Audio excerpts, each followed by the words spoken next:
Hey friends, if you wish to fix blurry webcam on your Windows 11 computer, then please watch this video. Now, I want you to know webcams are usually blurry because they are not very good cameras.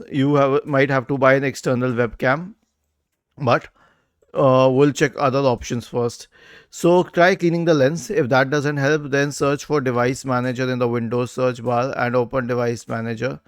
Expand the list for cameras, right click on it and select Update Drivers, and then right click on the start button, select settings from the menu, go to the Windows Update tab and click on check for updates in the right pane.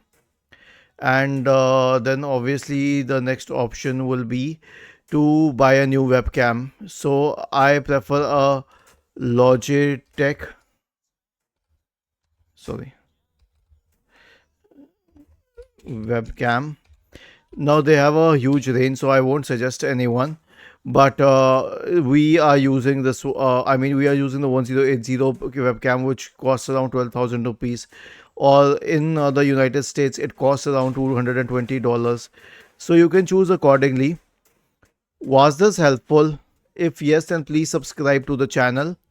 If not, then let us know in the comment section of the video on how we could help you further. Thank you for watching this video and have a nice day.